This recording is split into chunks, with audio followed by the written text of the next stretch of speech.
I'm about to introduce our guest. I'm going to read a little bit about him. Since high school, Jonathan Atkin has sought the aerial view by employing oversized monopods, cherry pickers, helicopters, sailplanes, hot air balloons, cranes, bucket trucks, bosun chairs, industrial kites, fixed wings, and parasails, occasionally sustaining some injuries in these high risk situations. So he's definitely not unscathed. At 21, as a Washington Post staff photographer, Jonathan photographed senators, cabinet officials, and enjoyed a first taste of helicopters for photography. And on an assignment, climbed the highest TV tower in Washington, D.C. That must have been a trip, John. Anyway, he may have been the youngest photographer to photograph the president in the Oval Office. Since the tragedy of 9/11, Jonathan Atkin pivoted from general editorial photojournalism to producing bespoke aerial media in North American seaports for cruise lines, blue water cargo ships, workboats, dinner boats, and military vessels with authentic knowledge. With hundreds of hours in manned helicopters, he also embraces the immersive essence of drones. Jonathan, I quote, rejoiced with his first Phantom II. Today, his arsenal includes several Maverick 3s, Inspire 1s, Inspire 2s, and of course, the Phantom IV. So with any further ado, Jonathan Atkin, please take it away. Well, thank you very much, John. Can you all hear me? Yep. Okay, cool. What I want to do is let the pictures speak for me, and we can go through them slowly. And I presume as I show them to you in the keynote organization of Apple Computer, that we can talk as we go through it. First of all, John, thank you very much for that glowing introduction. And for all the naysayers that say drones are dangerous, they are my safety machine. There is nothing dangerous if properly used and with all the precautions that we take as responsible pilots. They're a godsend. And in terms of industrial applications, I did a recent drone flight over a small cargo ship. They wanted to know how much of the ship they needed to paint. And it would have had a half a day with a sailor or a seaman with a camera or a cell phone climbing on wet structures at risk. And in 5 minutes, I was able to fly the drone around and take images and handed it to the paint director. And he said, perfect. I mean, it reduces liabilities. It reduces personal injury on the part of people in industry, just from an industrial point of view. I come from just a love for images, a love for photography. And when drones appeared on the horizon and I started flying them 6 years ago, and I fell in love with it. I mean, I don't know if you know PhotoCare and Jeff Hirsch, and he said, wow, drones have changed your attitude. You really are now in love with photography again. So with nothing further to say about that, let me see if I can play this thing and we can see the whole screen. All right.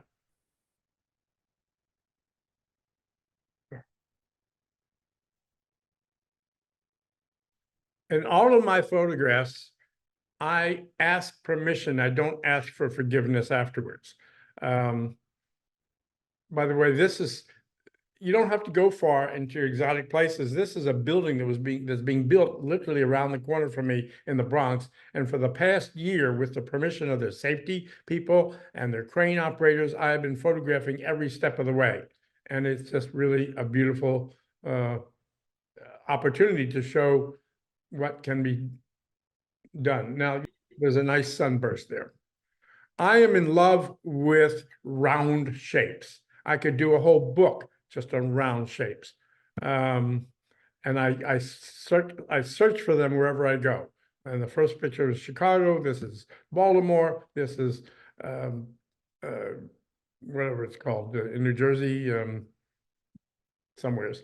This is a kiosk, a band shell in the Bronx, and I've been photographing it in every season.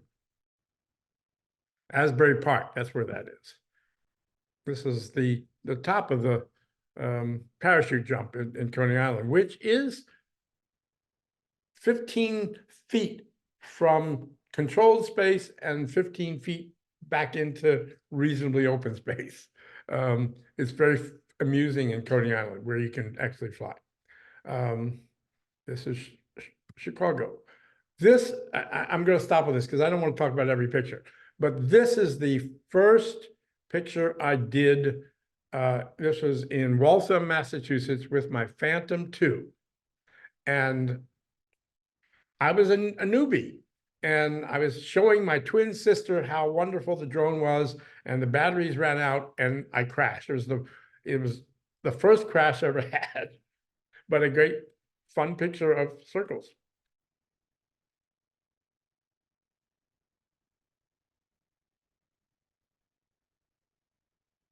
I mean, how can you miss with circles? This is Yonkers. I didn't have to go far. I knocked on the door of the chancery, and the father came and I said, "Your Excellency," or whatever his title was, "Your Highness," I'm sorry. I said, "Do you mind if I use my drone? I'm a licensed drone pilot, and photograph your beautiful onions." He said, "Well, hold on a minute." And he came out and he says, "Well, this is Father so-and-so, and this is the Russian Orthodox Church." He said, "He also flies drones. Welcome, and we'd be delighted." So he invited me to his church service, and I took him a copy of the picture. This is New Orleans, and this was a few years ago, and there was one picture I did, I think I included, there it is, the Jackson Square Cathedral, and I asked some cops, it was about Sunday morning, about 6 in the morning, no one around, and two cops, and I said, "Do you mind if I fly my drone?" This is an Inspire 1 shot. And the officer said to me, "This is a city where they allow to-go cups of liquor. Do you think we're worried about a damn drone?" I mean, it's a matter of perspective. They said, "Would you like us to block off the street for you?" I said, "No, I'm going to be up for about 2 minutes and that's it."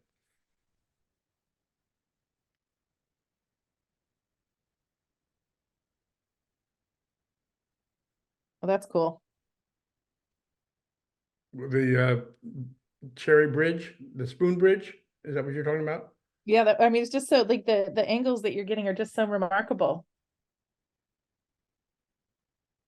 When the Black Lives Matter things started, I went to 4 different cities, including all the boroughs of the New York, of Brooklyn, the Bronx, Manhattan, obviously, Harlem, the Bronx, and Brooklyn. Staten Island had worn out by that time.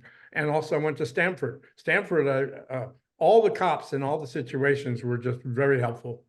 Never a problem. In Stamford, they actually put up barriers to protect me while they were doing it, while I was flying the drones, and they stopped traffic. You know, when you ask, people can be quite amazing. This is the Baha'i Temple in Illinois, in Willamette.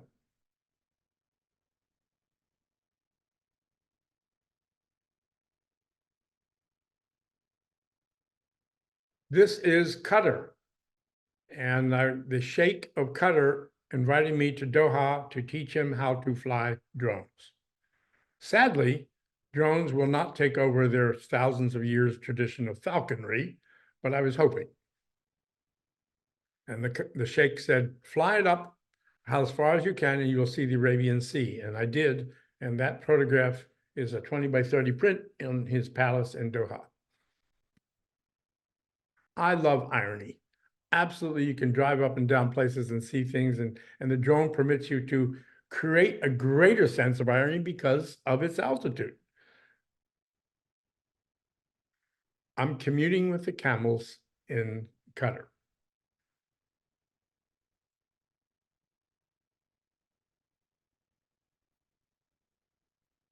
This painted pony, he just loved the drone. He rolled on his back laughing.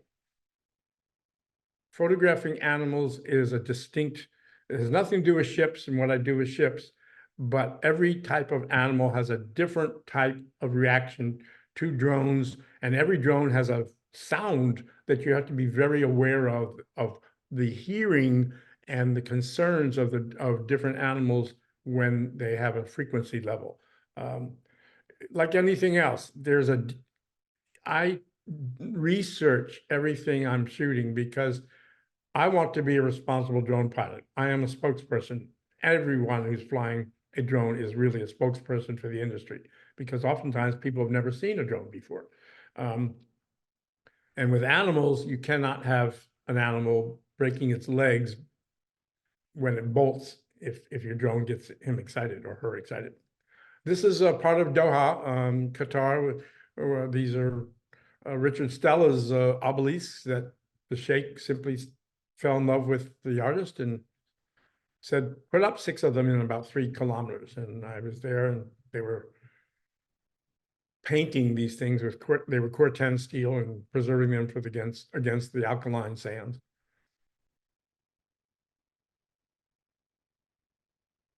Bahamian Cemetery in Florida. I love agricultural spaces. I mean, the designs in agriculture is always amazing. There's a lot of photographers and drone pilots who have done lots of agriculture, but I like to include and talk with a farmer, and then he knows he's part of it as opposed to just simply another drone picture. You may recognize this Mugu Pass in the Pacific Coast Highway in California.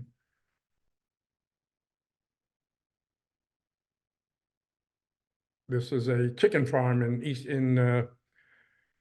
the eastern shore of Virginia, and the farmer has a plane, he has a drone, and he was happy that I made a beautiful picture for him.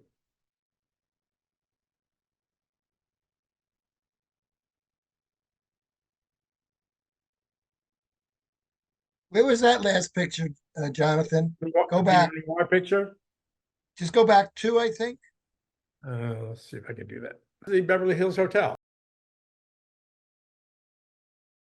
Not an easy picture to shoot because of the trees, but mostly lots of telephone wires. Okay. It's just an exquisite, the palm trees actually go on an angle. And I did my own drone book, and that pink hotel is juxtaposed to another pink hotel on the other coast on Marco Island, Florida. And that pink hotel is not upscale. It is sort of a by the hour hotel. And in my book, I've shown both of them. Okay. This would make one heck of a puzzle. You know what I mean? Oh, wow. Yeah. Well, you've got 2 colors, green and pink and blue. I'm just thinking that would be quite the challenge. I would think so. So this is Long Island, the North Fork. This is my favorite haunt in Staten Island. This is Cadell Shipyard. Has given me complete carte blanche any day, anytime, any 24 hours 7. I can go to that shipyard and find tremendous drama. And here's something, I have photographed tall ships for years where I've been up the mast, I've hauled cameras up, but the drone, you can fly between the masts. Carefully.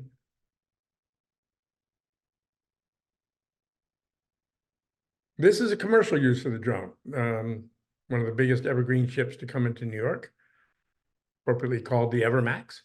And I inform, as I treat my drones photography in the same way I do with my manned or crewed helicopters. And that is, there's about 11 people I inform that I'm actually flying.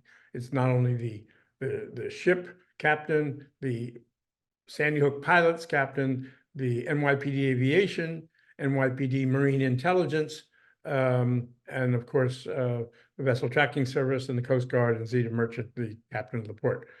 I remain totally transparent in all of my drone work, because I think it's critical that we be seen as professionals, that we understand the liabilities as well as the fears, and also because a drone by a ship captain is actually, I've had ship captains tell me they see another drone on the Hudson River, they're going to get out their gun and shoot it because it's a disturbance. It's a navigational disturbance, and they don't know if it's friend or foe. They don't know whether the drone is going to do something nefarious. That's a big issue in New York, and I'd like to be as totally transparent as is humanly possible.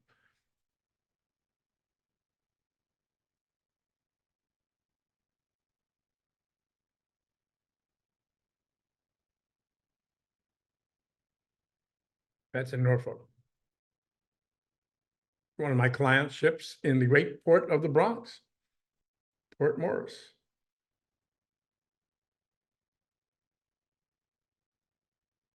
Pony shadows or shadow ponies. That was just last week in Vermont at a friend's farm.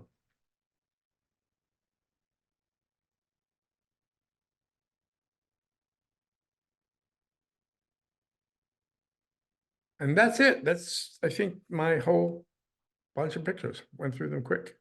We can go back. I can. Which What I wanna show- what ship is that? Is that which ship was that? That is the Queen Mary in Long Beach. I got a couple of questions. Thank you, John, for that presentation. Very good, very professional, and I love what you said about getting the permission. You know, by the way, I met Jonathan at the New York City Police Plaza 1 when we were all sitting there as concerned drone pilots, you know, and seeing where the police were going to take this. So we're still, what we found out since that meeting, Ed Kostakis from Gizmo Media, and I guess I spoke to Pablo, as him and Pablo maybe about a month ago, I'm guessing, about how fast. He said the first one took a month. He said after that, it's taken about 2 weeks. So that's kind of where we are on the ground, with a company like Gizmo Media, who basically films for HBO and you know, many other top-notch companies. So I guess we're up to 2 weeks now. I haven't spoken to Ed since, but I guess as time goes on, it'll get easier, you know, and all they really want to know is what John already talked about. They want to know that you're not nefarious, you're there for a purpose, you know your stuff, you're there to make a living, you know. They want to know who you are. And once they know who you are, kind of sort of what John has done throughout his career, this man is known for what he does. So when he approaches New York Marine, sure, John, why not? You know, you're safe, you're reliable, you do your thing, you know, and because they know him. So I really want to impress that getting to know, and this has been at several AUVSI meetings, getting to know your local police department, your local government, what you're doing, make your proposals to the places that you want to actually perform your craft. Let those people in charge know who you are and what you're about before you start that prop. And I've done that, and I've done that on Long Island, and it works. When public safety drives up and I'm flying my drone and they're questioning me, I just pull out the permit. I happen to design the permit for the town, but the permit that I designed had the right signatures on it. So this is how you still need to do things, because there's still a lot of pressure. Okay, we're talking about bringing the Fourth Amendment. I don't want to talk about it, but there's still pressure because of the Fourth Amendment. People don't know what's happening out there, and they're no problem. They'll call the cops. They'll call the cops real quick. So if you call a station, let's say you're flying around the 100, and you call the desk at the 100 precinct, and they go, Sure, we know Jonathan. Sure, we know Jennifer. Sure, we know Jason. Absolutely, Robert flies.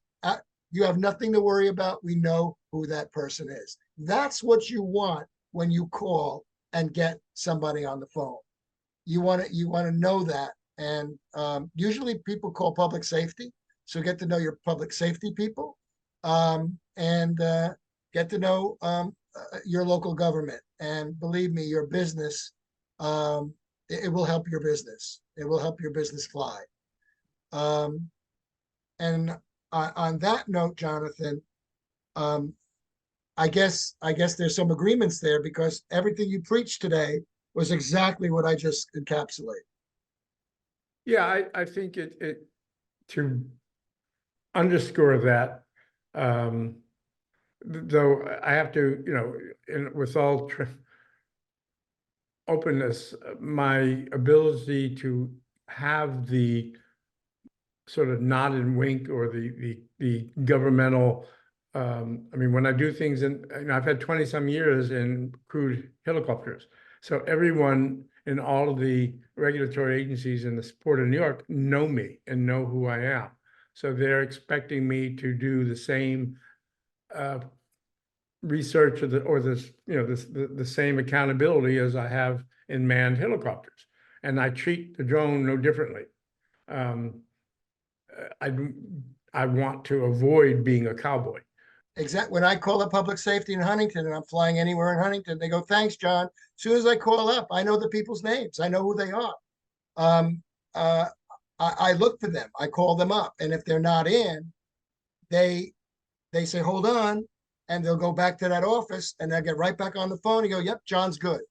So because I know those people, and over the years, Jonathan, you got to know these people with your helicopter flight, and yeah, 27 years, that's a lot. It's still the same course. However you fly, whatever you're doing, is still the same course that Jonathan is trying to lay out. Be transparent with the authorities and the landowners, et cetera, et cetera, et cetera. Anybody that you feel that should be alerted, and getting getting the right permission and permits if possible. Yeah, I mean, in certain situations, people may or may not know the rules, may or may not know who should say yes or no. And I've been in situations with the Port Authority where I was hired by one of the tenants of the Port Authority, and the Port Authority police stopped me. And I said, "Well, I'm here working for John Atkins, no relation, but he's the head of global terminals." And so I said, "Well, here's my phone, you can call him." And he talked to them and he said, "Yes, he's doing something for me." And then John Atkins said to the Port Authority police, "But you don't have rules. You don't have a system for permitting." And 1 week after that, guess what? The Port Authority developed a set of protocols. So part of the industry is our role as ambassadors, but ambassadors need tools to execute effectively. And so I'm thinking, even if there's just, Syracuse, Rochester, Buffalo, Troy, Albany, New York City, if we had maybe, 3 to 5 protocol numbers to call, I think we would be doing kind of our part to say, let's make it easier for people to be respectful. Beauty's in the eye of the beholder. And in addition to, you being a drone operator and taking great drone pictures, I love the respect. You have respect for, for physical objects. You have respect for the animals. You have respect for the people. I love the picture of the farmer, and that level of not being objectified, but being seen, and that it's a very different thing to be photographed versus being seen. And I just think that I'm so honored to have your leadership in my presence, to be able to witness it through those photographs, and to kind of be reminded of humanity. And it's just lovely. So I just want to say thank you. That's, I'm almost broken up because not many people understand what is involved in being an image maker. And people say, "Oh, I'm a drone pilot." No, you're not. You're a photographer.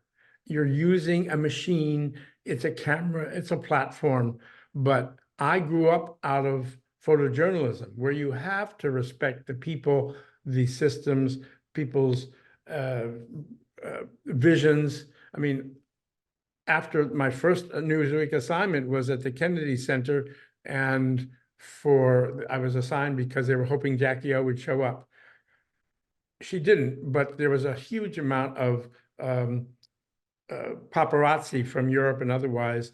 And I got into the elevator with my mentor, Fred Ward. And as we got to another floor to go to the parking lot, Ted Kennedy and Rose Kennedy stepped into the elevator.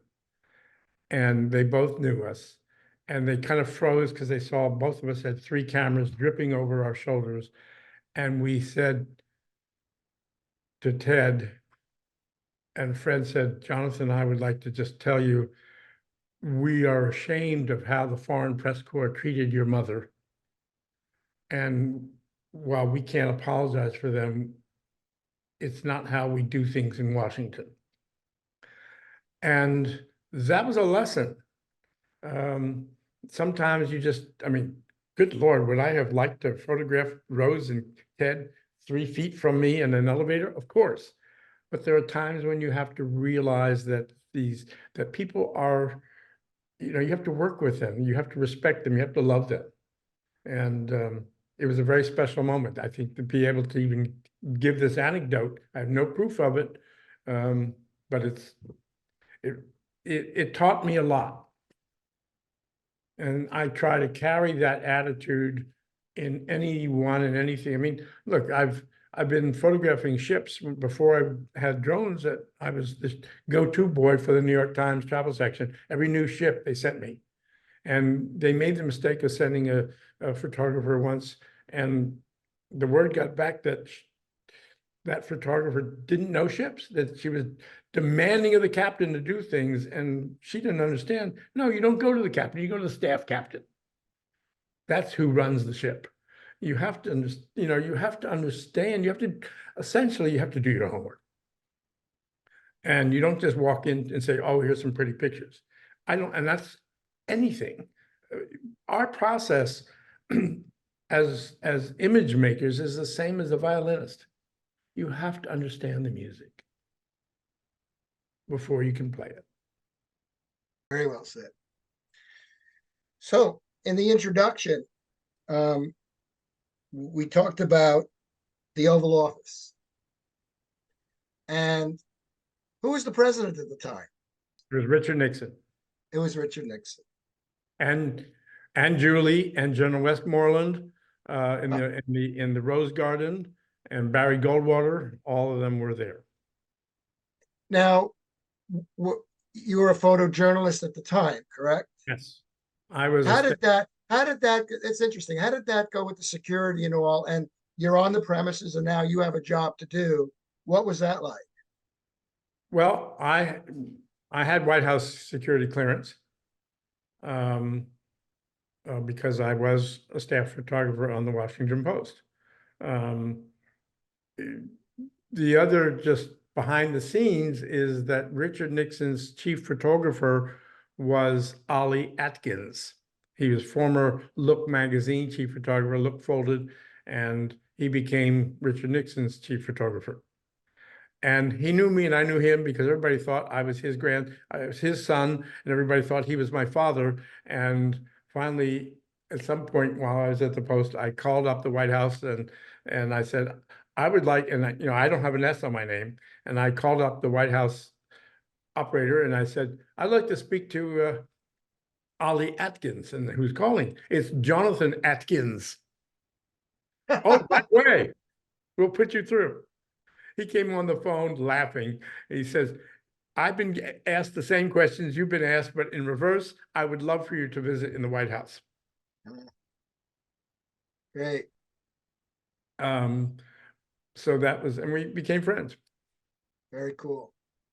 Very cool. So that's the long and short of it. It's I have been blessed with some opportunities, and I but at the Washington Post, we always discussed that we don't take photographs. We make photographs. So by the same token, with drone as a flying camera, I'm trying to make images, and I'm trying to create images that will, like any other image maker. I'm not new in the world, but I think we get too involved in worrying about the machine and worrying about the toys that we have. And because it's a new industry, and because every 18 months there's a whole new drone and a whole new set of skills to learn with all the things that the DJI drones can do automatically and everything else, we forget that ultimately we're trying to use it in a way that permits us to do things that no other camera can do. Now, if you just simply want to do industrial mapping, hey, I'm all for it. That's not necessarily an artistic situation, but ultimately it's the process. It's the same. Whatever we do as humans is a process. And I just think we sometimes get terribly wrapped up or inundated with the toys and the technology, and forget why we're actually embracing these machines. Well, Very well put. very well. I'll add to that real quick, that even in the industrial mapping sector here, I ask the same thing of my clients. I go, what is your intention, right? What is the goal? Like, what do you actually want out of it? Then let the technology follow. And I think that might be shared in how you operate there, Jonathan, because exactly, you don't get good results by chasing the toy or think about what the toy can do. And it's the other way around. For sure. I mean, it's, and again, I just like always to put in perspective that whatever tools anyone has in whatever profession you're doing, it's the same process.